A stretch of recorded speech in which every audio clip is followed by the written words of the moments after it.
8,762 ખેડૂતોને નુકસાનીના વળતર પેટે 11 કરોડ ચૂકવવા કોર્ટે વીમા કંપનીને કર્યો આદેશ। બનાસકાંઠા જિલ્લામાં વર્ષ 2018માં દુષ્કાળ પડતા મોટા પ્રમાણમાં ખેતી પાકોને નુકસાન થયું, જે તે સમયે વીમા કંપનીઓ દ્વારા ખેડૂતોને ખૂબ જ ઓછું વળતર ચૂકવવામાં આવ્યું હતું, જેથી વાવ તાલુકાની 66 જેટલી મંડળીઓએ અલગ અલગ રીતે ન્યાય મેળવવા ગ્રાહક સુરક્ષા કોર્ટના દરવાજા ખખડાવ્યા હતા। જિલ્લા ગ્રાહક તકરાર કમિશનમાં કેસ ચાલી જતા ખેડૂતોને 9% સાદા વ્યાજ સાથે નુકસાનનું વળતર 60 દિવસમાં ચૂકવવા આદેશ કરવામાં આવ્યો છે।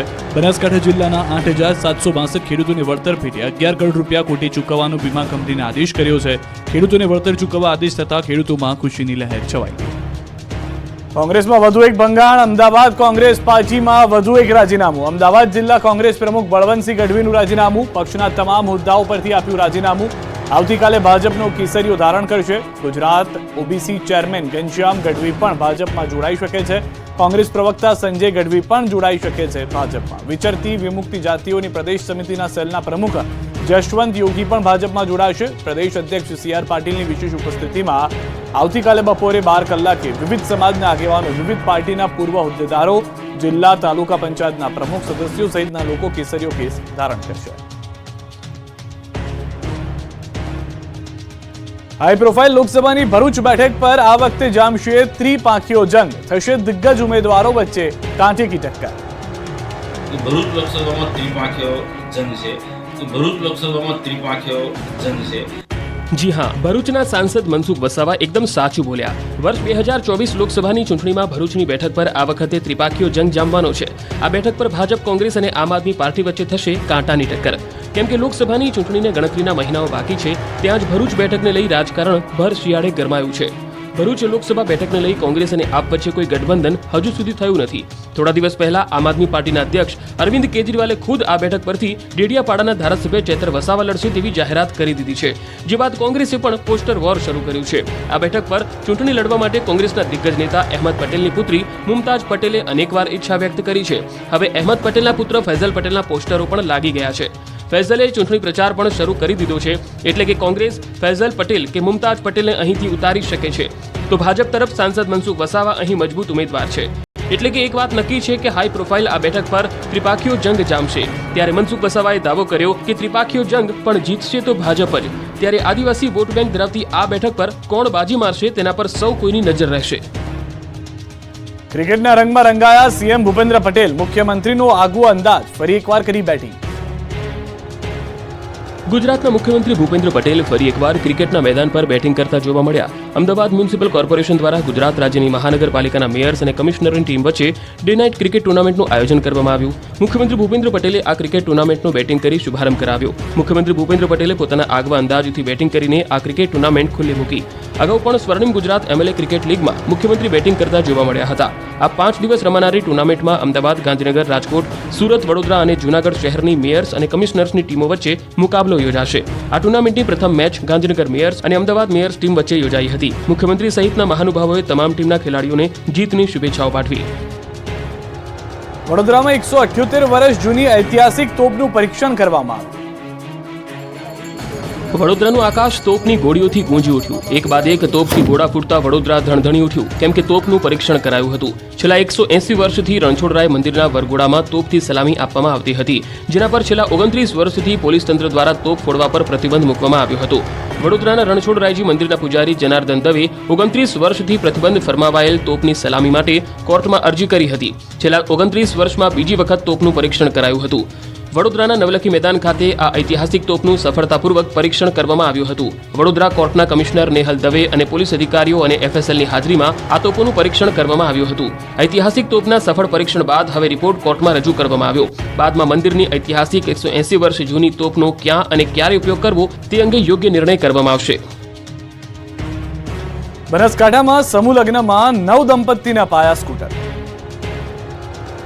બનાસકાંઠાના પાલનપુરમાં સમૂહ લગ્ન સમારોહ યોજાયો। પ્રભુતામાં પગલા પાડનાર નવયુગલને આયોજકો તરફથી અનેક ભેટ સોગાદ અપાઈ। 9 દંપતીને સ્કૂટર ભેટમાં અપાયા।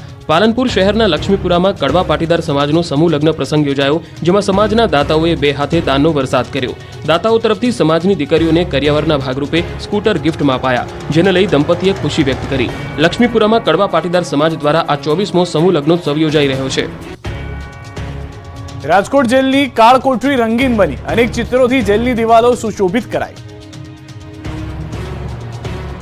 આમ તો જેલનું નામ પડે એટલે લોકોને જેલની કાળ કોઠડી યાદ આવે.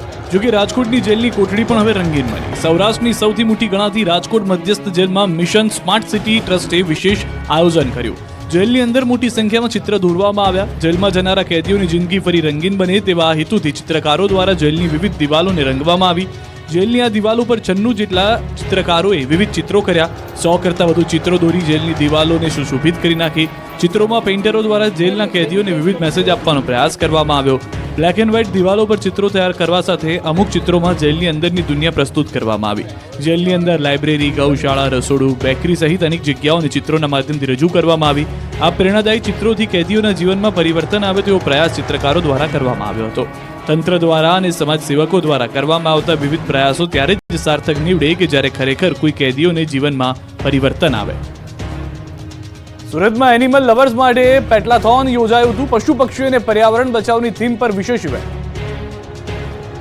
સુરતમાં પેટ્સ લવર માટે દર વર્ષે પેટાથ્લોનનું આયોજન કરી પાલતુ પ્રાણીઓ અને પક્ષીઓને આ દિવસે એકત્રિત કરવામાં આવતા હોય છે. ત્યારે આ વર્ષે પણ સુરતમાં પેટાથોનનું આયોજન કરવામાં આવ્યું હતું. છેલ્લા 8-9 વર્ષથી આ પ્રકારનું આયોજન કરવામાં આવે છે. ત્યારે આ વર્ષે પણ વેસુ વિસ્તારમાં VR મોલની વચ્ચે યોજાતી આ ઇવેન્ટમાં ખૂબ જ મોટી સંખ્યામાં એનિમલ લવર્સ જોડાયા હતા. આ ઇવેન્ટમાં 400 લોકો પેટ્સને લઈને ભાગ લેવા પહોંચ્યા, જ્યાં વિવિધ પ્રજાતિના શ્વાન, બિલાડી, અલગ અલગ પ્રકારના પક્ષીઓ, ઇગ્વાના પણ જોવા મળ્યા હતા. તેની સાથે જ વેટરનરી ડોક્ટર્સ પેટ્સની કઈ રીતે સાર સંભાળ રાખવી તે અંગે પણ વિનામૂલ્યે સલાહ આપવા માટે આવ્યા હતા. આ કાર્યક્રમમાં ત્યાં આવેલા લોકોને સીડ બોલનું પણ વિતરણ કરાયું હતું, જેથી પર્યાવરણમાં પણ રક્ષા થઈ શકે. અલગ અલગ પ્રકારના ડોગ્સ આકર્ષણનું કેન્દ્ર બન્યા. અરવલ્લીના મોડાસામાં બાબા સાહેબની પ્રતિમાનું લોકાર્પણ. મોડાસાના રસ્તાઓ જય ભીમ, બાબા સાહેબ આંબેડકર જિંદાબાદથી ગુંજી ઉઠ્યા. બ્લુ રંગના ફ્લેગ સાથે લોકો ઉમટી પડતા મોડાસા બ્લુ રંગમાં રંગાયું, કેમ કે મોડાસામાં ડોક્ટર બાબા સાહેબ આંબેડકરની પ્રતિમાનું લોકાર્પણ કરાયું. આઇકોનિક બસપોર્ટ સર્કલ પર ડોક્ટર બાબા સાહેબ આંબેડકરના પ્રતિમાનું અનાવરણ કરવામાં આવ્યું. ભીમ સૈનિકોમાં ભારે ઉત્સાહ જોવા મળ્યો. પ્રતિમા અનાવરણ પહેલા સબલપુર સર્કલથી રાજલ બારોટના સુર સંગીત સાથે લાઈવ શોભાયાત્રા નીકળી આંબેડકર સર્કલે સંપન્ન થઈ. હજારોની સંખ્યામાં લોકો યાત્રામાં જોડાયા, તો બાઇક સાથે પણ યુવાનો યાત્રામાં સહભાગી બન્યા. ડીજેના તાલે લોકો ઝૂમ્યા. બાદમાં સાંસદ ડોક્ટર કિરીટભાઈ સોલંકી સહિત આગેવાનોએ બાબા સાહેબની પ્રતિમાને ખુલ્લી મૂકી. 10,000થી વધુની મેદની ઉમટી પડતા મોડાસાના રસ્તા ટૂંકા પડ્યા. પોલીસનો ચુસ્ત બંદોબસ્ત ગોઠવવામાં આવ્યો. રામ મંદિરના નિર્માણ કાર્યમાં કામગીરી કરવા બદલ મોતીલાલ પ્રજાપતિનું સન્માન. અયોધ્યા ખાતે ભવ્ય રામ મંદિરના નિર્માણ કાર્યમાં કામગીરી કરવા બદલ તાપીના બાજીપુરા ખાતેના મોતીલાલ પ્રજાપતિનું કચ્છી સમાજે વિશેષ સન્માન કર્યું. મોતીલાલ પ્રજાપતિને રામ મંદિરના ગર્ભગૃહમાં કામ કરવાનું સૌભાગ્ય પ્રાપ્ત થયું. રામ મંદિરના પ્રાણ પ્રતિષ્ઠા મહોત્સવ પૂર્ણ થયા બાદ મોતીલાલ પોતાના માતરે વતન પહોંચતા ગામ લોકોએ તેમનું સન્માન કર્યું. તાપીના બાજીપુરામાં કચ્છી પ્રજાપતિ સમાજ દ્વારા વિશેષ રીતે પુષ્પવર્ષા કરીને સન્માન કરવામાં આવ્યું. મોતીલાલ પ્રજાપતિએ રામ જન્મભૂમિ પર કામ કરવાનો તેમને જે અવસર મળ્યો છે તે બદલ ભાવ વિભોર થઈને પોતાની લાગણી વ્યક્ત કરી હતી અને પરિવાર અને સમાજનો આભાર વ્યક્ત કર્યો. અમદાવાદમાં દીકરાના પ્રેમની સજા માતા અને બહેનને મળી. નરાધમ પ્રેમિકાના પરિવારે સાસુ અને નણંદની હત્યાનો કર્યો પ્રયાસ. અમદાવાદમાં દીકરાના પ્રેમની સજા માતા અને બહેનને મળી. દીકરો પ્રેમ પામવા પ્રેમિકાને ભગાડીને લઈ ગયો તો પ્રેમિકાના ભાઈઓએ જીવતા સળગાવવાની હત્યાનો પ્રયાસ કર્યો. અમરાઈવાડી વિસ્તારમાં રહેતો યુવક પડોશમાં રહેતી પ્રેમિકા ભગાડી લઈ ગયો, જેથી યુવતીના પરિવારજનોએ યુવકની માતા અને તેના પરિવારને ધમકી આપી રહ્યા હતા. યુવકની માતા અને તેની દીકરી ઘરે સૂતા હતા ત્યારે યુવતીના ભાઈ, કાકા અને પિતરાઈ ભાઈ ઘરની બહાર આવીને તોડફોડ શરૂ કરી ચૂક્યા અને ત્યારબાદ બંને પર પેટ્રોલ છાંટીને જીવતી સળગાવીને હત્યાનો પ્રયાસ કર્યો. અમરાઈવાડી પોલીસે ગુનો નોંધીને 2 આરોપીઓની ધરપકડ કરી છે. પકડાયેલા બંને આરોપીઓ ફાર્મસીના વિદ્યાર્થી છે. બહેન પ્રેમમાં અંધ થઈને પ્રેમી સાથે ભાગી જતા ભાઈઓએ બદલો લેવા માટે યુવકની માતા અને બહેનને મારી નાખવાનો પ્રયાસ કર્યો હતો. સુરતમાં રસ્તા પરથી જતી કિશોરીની છેડતી કરનાર આરોપી રાજસ્થાનથી ઝડપાયો. સુરતમાં આવારા તત્વો બેફામ બન્યા છે. 12 જાન્યુઆરીએ બાળકીની એક શખ્સે છેડતી કરી હતી, જેનો વિડીયો સોશિયલ મીડિયામાં વાયરલ થયો હતો. બદનામીના ડરથી બાળકીના પિતાએ ઘટનાના 12 દિવસ બાદ પોલીસ ફરિયાદ નોંધાવી. ઘટનાની ગંભીરતાને લઈને પોલીસે નરાધમને પકડવા અલગ અલગ ટીમ બનાવી. 36 કલાકમાં જ પોલીસે રાજસ્થાનના બાંસવાડા ખાતેથી આરોપીને ઝડપી પાડ્યો અને કોર્ટમાં રજૂ કરી 5 દિવસના રિમાન્ડ મેળવ્યા. આ અંગે વિડીયો વાયરલ કરનારના લોકોની પણ પોલીસ તપાસ કરશે. પોલીસે પોક્સકોની કલમ સાથે ઓળખ ક્ષતિ થતા 2 બાબતે ગુનો નોંધ્યો છે. શ્રમિક ઇસમે કિશોરીની ખુલ્લેઆમ છેડતી કર્યાની ઘટના સીસીટીવીમાં કેદ થઈ છે. દ્રશ્યોમાં જોઈ શકાય છે કે છેડતી બાદ સોસાયટીમાંથી જઈ રહ્યો છે. સુરતમાં ટામેટા ન આપનાર પાડોશીની હત્યાથી ચકચાર.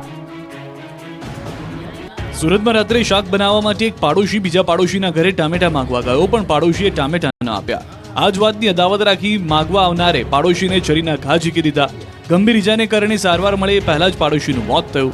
સુરત શહેરના લસકાણા વિસ્તારમાં બનેલી આ ઘટનાથી ખળભળાટ મચી ગયો છે.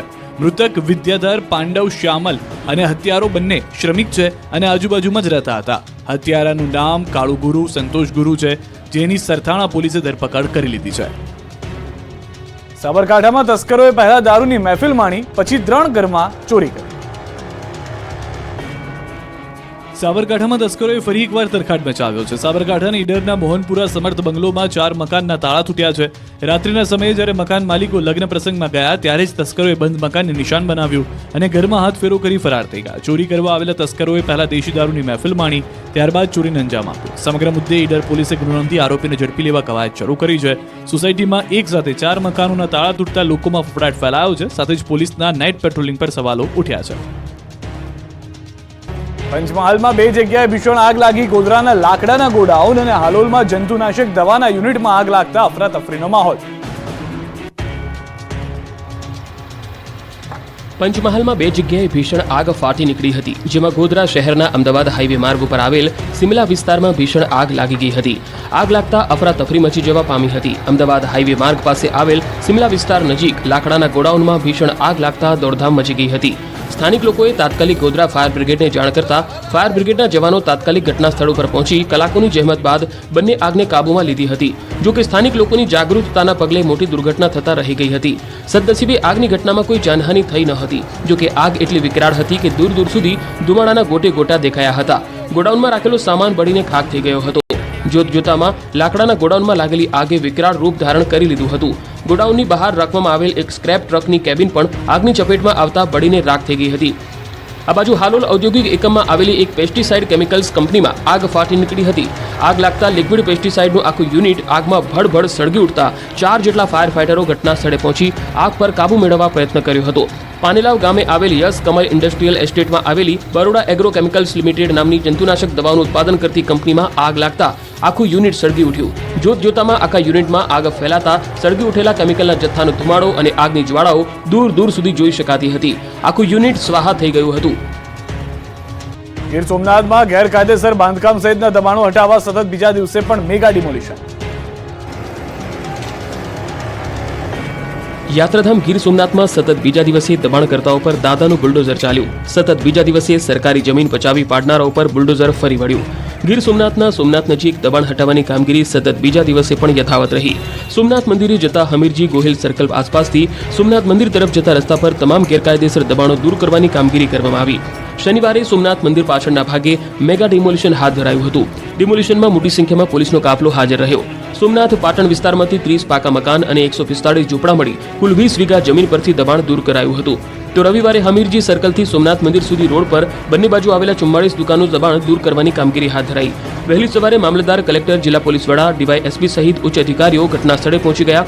દબાણ હટાવવાની કામગીરી હાથ ધરવામાં આવી, જેમાં 2 ડીવાયએસપી, 9 પીઆઈ, 20 પીએસઆઈ, 450 પોલીસ અધિકારીઓ, ડેપ્યુટી કલેક્ટર, 5 મામલતદાર, 30 નાયબ મામલતદાર, 12 રેવન્યુ તલાટી અને 18 ક્લાર્ક અધિકારી વહેલી સવારથી ગેરકાયદેસર દબાણ હટાવવા માટે ઉતરી પડ્યા હતા.